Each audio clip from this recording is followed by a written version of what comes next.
Olá pessoal, tudo bom? Eu sou a Mel Ferraz, você está no canal Literaturice e hoje, no vídeo extra dessa semana, eu vim conversar um pouquinho com vocês sobre o primeiro livro do conquistador nórdico, que é Os Guerreiros do Norte.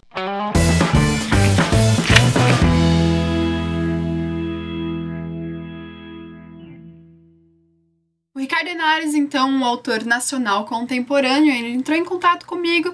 É claro que se ele entrou em contato comigo, é contemporâneo, ainda bem, pra eu conhecer a obra dele. Então ele me enviou esse exemplar aqui, até veio com uma cartinha dele pra mim. E eu tenho que dizer pra vocês que antes de ler esse livro, eu não entendia muito bem essa capa, assim, o valor dela, vamos dizer. Mas ela é super legal pra história do livro, eu acho que ela é perfeita pra ele. Vocês estão vendo, então, guerreiros aqui na capa, certo? Rústicos, brutos. Porque sim, esse livro vai tratar, então, da conquista dos nórdicos de todo o território que é conhecido ali por eles. Esses nórdicos são conhecidos pelo grande império europeu, que a maior civilização detém, portanto, a maior quantidade de terras ali do mundo que eles conhecem, como bárbaros. Sim, nós temos aqui, então, a ideia de bárbaros, povoado exótico, principalmente por conta do desconhecimento.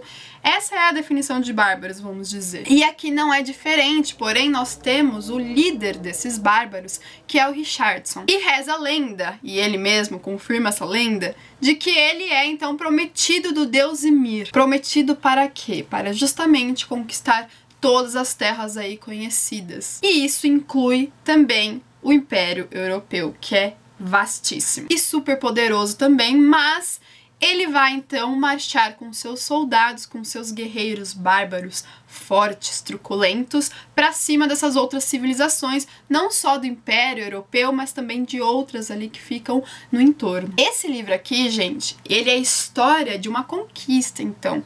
São muitas batalhas travadas aqui, muitas táticas de guerras que a gente fica sabendo. Esse livro trata, então, de guerra. E uma das coisas mais interessantes é que essa guerra é pautada por um lado já consolidado, a gente pode colocar como exemplo o Império Europeu, e que acha que o outro lado, que é o lado dos bárbaros, não tem força nenhuma, não conhece nada, e justamente por conta do desconhecido, de desconhecê-los, eles menosprezam, então, o poderio desses bárbaros. É interessante notar que todas as nações já consolidadas, ou consolidadas no sentido deles ali de pensarem o mundo, as potências hegemônicas pensarem o mundo, todas elas subestimaram o poder do Richardson e seu exército. É o preconceito colocado aqui no cerne da questão que traz pra gente, então, questionamentos acerca de como que você vai encarar o próximo.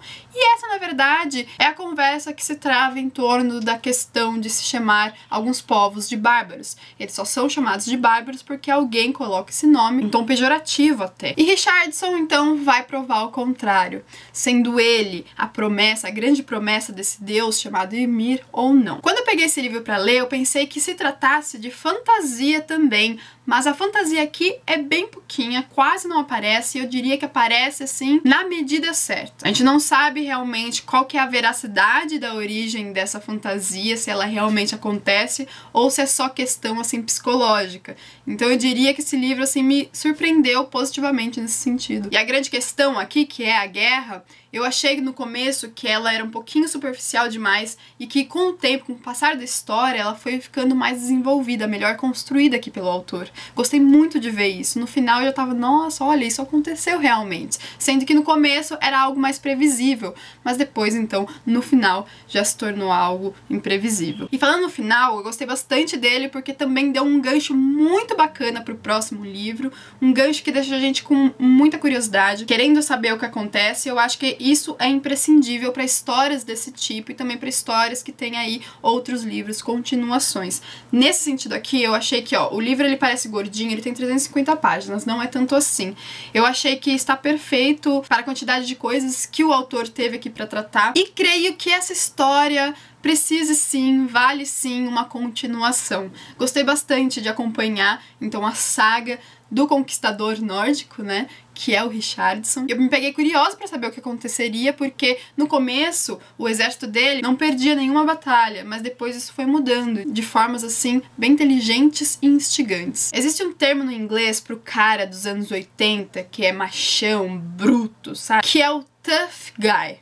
Gaia, cara e tough é algo assim difícil, durão. E se na literatura a gente tem a expressão chick lit, para literatura voltada para o público feminino, nós também temos então o tough lit, que é a literatura, o gênero da literatura voltado para os caras, né, para os machos, vamos dizer. Então, esse livro, ele pode ser encaixado nesse gênero, que aliás eu conheci com a resenha desse livro aqui, lá no canal da Tati Feltrin. Vou deixar linkado aqui o vídeo pra vocês darem uma olhada. E lá ela menciona essa expressão. Eu não sabia ao certo qual era ela, eu sabia que existia, mas não ao certo, porque eu acho que eu nunca li livro, fora esse daqui, talvez Game of Thrones, do gênero.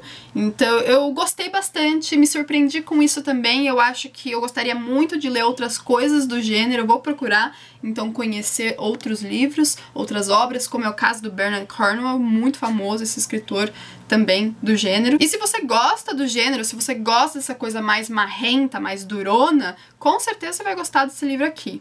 Porém, eu tenho que ressaltar alguns pontos negativos que eu achei aqui no livro, tirando a revisão, que é um ponto negativo, acho que é o principal ponto negativo pra mim. Como revisor, eu tenho sempre que alertá-lo sobre isso, então não gostei muito da revisão desse livro aqui. Mas eu queria ter visto maior aprofundamento aqui da personalidade do protagonista, que é o Richardson. Eu acho que faltou um pouco mais desse protagonista aqui, por mais que ele seja protagonista, eu achei que faltou um pouco dele. Acho que isso vai ser modificado no segundo volume do livro, e isso eu tô falando por conta do final desse livro aqui. Ficou um gancho assim que indica que a gente vai conhecer melhor a história desse guerreiro, que é o Richardson. E o livro não tem muito romance, eu poderia dizer que tem romance ali só num ponto-chave do livro. Achei um pouquinho bobo, né, o romance que tem, porém, o desfecho do romance eu gostei bastante. Não é algo assim previsível, não é algo clichê, nem fofo, meloso, nada do tipo, pelo contrário. Mas eu achei assim que foi muito espontâneo, muito rápido, sabe? Então vejam que os meus pontos negativos aqui que eu tô levantando têm os seus poréns e nem sempre são integralmente aí negativos. A indicação de hoje, então, é uma literatura que me tira da minha zona de conforto, que eu sempre coloco aqui pra vocês, que eu gosto bastante. Queria saber se vocês já leram, se vocês gostam desse gênero, ou se vocês têm interesse em conhecê-lo também. E se você tiver interesse nesse livro aqui, eu vou deixar os links pra onde você pode encontrá-lo aqui na internet, caso você tenha realmente interesse. Vou ficando por aqui, espero que vocês tenham gostado do vídeo. Não se esqueça do seu joinha pra chegar sempre as notificações até você, porque se você não dá joinha, não diz pro YouTube que você gostou do meu conteúdo, ele dificilmente vai enviar notificações dos vídeos novos, conteúdos novos que eu publico aqui pra você, infelizmente. Então o joinha é muito mais importante do que a gente esperava. Se inscreva no canal se ainda não for inscrito, isso também é muito importante pra receber sempre um conteúdo bom de literatura em primeira mão. E é isso então, a gente se vê no vídeo de amanhã às 11 horas da manhã. Um grande beijo e até lá. Tchau, tchau!